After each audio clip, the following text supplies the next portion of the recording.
Auzubillahiminash-shaytanir-rajim. Bismillahir-rahmanir-rahim. Dear students, Balochistan first year की book है उर्दू की। यहाँ पर आपको मैं आज नज्म है मायरुल कादरी की लिखी हुई हमद, उसको मैं आपके लिए तैयार किया है मैंने नोट्स, तो आप लोग देख लीजिए उसको। जैसे कि यहाँ पर पहला शेर था, जो शायर ने पर्दादार को किन मायनों में इस्तेमाल किया है। अल्लाह ताला सबके गुनाहों और लग़्ज़िश को माफ तो करता ही है, दुनिया वालों के सामने इसकी बेइज्जती नहीं होने देता। वो अपनी रहमत से इसकी गलतियों पर पर्दा डाल देता है। इसका दूसरा सवाल था, इस हमद की रदीफ और काफिये की निशानदेही आप करेंगे। तो यहाँ पर इस शेर में रदीफ भी है और इसी तरह काफिया जो यहाँ पर मौजूद है वो है परवरदिगार, पर्दादार, करार, सुबह, बहार, आबशार वगैरह। तो आप ये देख लीजिएगा कि लफ्ज जो भी यहाँ पर आ रहे हैं, आखिरी लफ्ज शेरों के पीछे आने वाले जिनकी आवाज मिल रही है वो हमारे काफिया होते हैं। तो आपने सिर्फ काफिये यहाँ पर देखने हैं, अंडरस्टैंड करना है। ये नीचे जो आपको समझा रही हूँ ये सिर्फ वैसे ही मैंने लिख दिया है, तो आप देख लीजिएगा। उसके बाद है हमद में कौन कौन सी सिफात बयान हुई हैं। खालिक, मालिक, करीम, हाकिम, जलाल वाला, कादर, मुतलिक और रहीम। फिर उसके बाद है हमद के आखिरी शेर में शायर ने किस ख्वाहिश का इजहार किया है। अल्लाह से अपने गुनाहों पर माफी मांग रहा है और उम्मीद है कि अल्लाह इसे जरूर माफ कर देंगे। हमद का मरकजी ख्याल हमने लिखना है।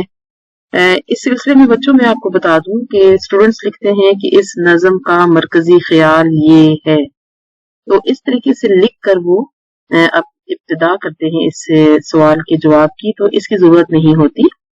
जब आपसे कोई सवाल मांगता है तो वो आपको बताता है कि हमद नज्म है, उसका मरकजी ख्याल लिखे, तो आप उसका जो मेन थीम होती है ना उसको बस आप लिख दें। उसमें ये जैसे कुछ बच्चे ये करते हैं कि अगर नात का या हमद का उनसे मरकजी ख्याल पूछा जाता है तो वो बस अल्लाह ताला की तारीफ में कुछ अल्फाज लिख देते हैं या नबी पाक सल्लल्लाहु अलैहि वसल्लम की तारीफ में कुछ अल्फाज लिख देते हैं।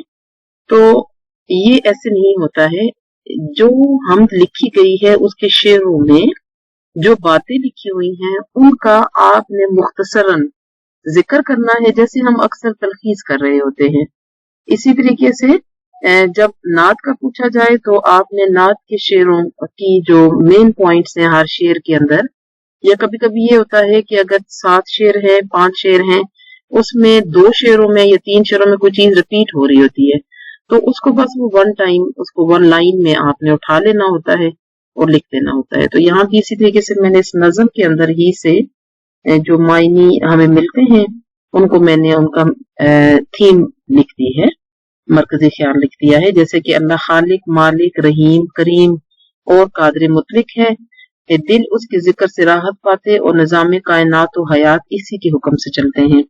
सारी मखलूक उसका जिक्र करती है और उसी से बख्शिश की तलबगार है। फिर उसके बाद हमारे मश्क में थे अल्फाज और मायनी और जुमले उनके बनाने थे। अल्फाज उन्होंने हमें दिए हुए थे। जैसे यहाँ पर है तस्कीन रूह, इसका मायनी हम लिखेंगे रूह का सुकून। मसाकीन की मदद तस्कीन रूह का सबब बनती है। फिर उसके बाद है यहाँ पे देखिए महरुमा, सूरज और चांद। महरुमा सभी जिक्र इलाही में मशगूल रहते हैं। नगमा सुखन, खूबसूरत अल्फाज वाले गीत।